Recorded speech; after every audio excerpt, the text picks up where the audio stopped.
Well, hi, folks. Yesterday, I brought you a quick video review to go along with my write-up on the Victorinox 8-inch braking knife. Today, I'm bringing you a similar video, this time on a 6-inch curved semi-stiff boning knife. And I actually thought this video was probably more important than the last one because I'm making a very specific recommendation with this boning knife in that I'm recommending curved and what's known as semi-stiff. So it has some flexibility, but not, let's say, the flexibility of a true, let's say, fillet knife, which this very much resembles. And I figured there might be some questions about why I recommend that, because boning knives are available in straight and curved, and they're available in flexible, semi-stiff, and stiff. And I don't think most home meat cutters, home chefs, etc., really need one of each. You're not super specialized or anything like that. You're talking about breaking down and trimming up primals and sub-primals that you can buy in warehouse stores, Restaurant Depot, places like that. And so it really isn't necessary to go out and invest a ton of money in these. These are quite affordable today.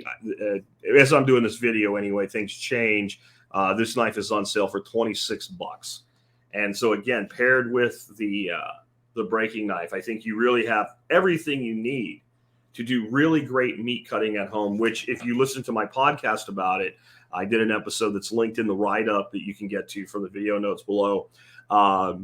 You can save a ton of money. I lay out numbers that show a lot of these cuts, even if you just chunked them up and ground them, you'd save money on buying good quality ground meat. And that's not what to do. I'm just saying that's how obvious it becomes when you really do the math on this. So let's talk about, first of all, why it curved on the boning knife, because the boning knife really is a boner and a trimmer. And to me, it's just much easier to work with that curved blade when we're doing fine trim. The other thing is that curved blade, when we're having to get in and around a bone, it has just a much easier way to guide along a bone and stay there. So that's a personal preference. But I think if you tried a straight knife and you try a curved knife for the uses that you will spend most of your time doing with a knife like this, you will probably find that you'd prefer the curved blade. Again, as I mentioned yesterday, if you watch professional meat cutters on various platforms, you're going to find that it's going to be these two knives. And if it's not these two, it's going to look just like them. They're going to have white handles. They're probably made by Dexter Russell. They're great quality knives too. I just think these are a little bit better quality, and they actually tend to cost just a little bit less for the like form. So that's why I tend to stay there. So you're going to find that. And if you asked most of them, do they have a flexible, a stiff, or a semi-stiff? Most will tell you a semi-stiff. And this is why. You do want the blade to give some. You do want some flex. I can't really get the camera to show you down here, but if I push on this table with a bit of force, there is some flex in the blade. It's not completely rigid. And so if I'm working, like trying to get some silver skin, and I flip a piece of meat over, and I'm going to run my knife along and take that silver skin off, very similar to taking the skin off of a fillet of fish, I want a little bit of give. If I'm working around a bone, I like having a little bit of give. When you go to a full flexible knife, though, what happens is that knife will flex when you don't really want it to. It takes very little pressure along a bone or something like that for it to flex.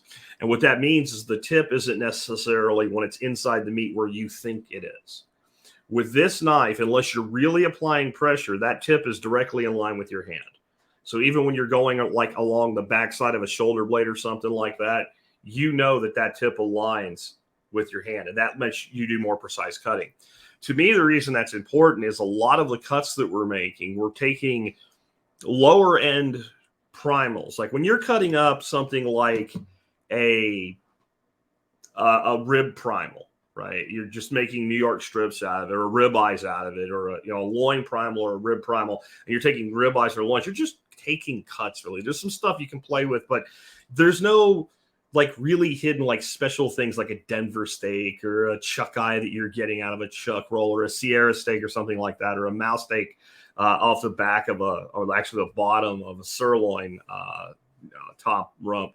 When we're doing this to take those pieces of meat out, we don't want to butcher the job. We want to do a good job of butchering. And so being precise and leaving as much lean behind when we're making our cuts, to me, is really important, especially when it gets down to like boning stuff. The other thing that this knife is fantastic for is breaking down and boning out chicken. Once you have one of these, if you take your own chickens apart, or you even just buy like skin on, bone in chicken thighs, and you debone them to cook them, because it's a great way to do it, you'll find you'll probably never reach for anything but this knife once you have it. Or when you're breaking down whole chickens, this is the only thing that you'll need. And you'll find, especially taking like breasts off or things like that. If you process game at home, this will do. I mean, if I'm processing a deer, I'm going to use this breaking down quarters on a deer, but this will do. You can completely process a deer or a lamb just with this knife here alone, if you know what you're doing. Anyway, I highly recommend picking them both up. Again, there's a link in the video notes down there where you can find write-ups. And one write-up for one will link to the other. And as I said before, I really recommend that everybody, I don't care if you use these knives, whatever knives, in your kitchen, if you don't have a honing steel, you're wrong. Maybe I'll do a video later talking a little bit about how to use one of these. But again, just remember, a honing steel is to keep a knife sharp, not to make a dull knife sharp. So as soon as that knife starts to perform 1% less than optimum, take a break, give it a few passes on the steel, and you can go months in between actual sharpening of the knives. Save that steel, hone that edge. Take care, guys. I'll catch you with another video soon.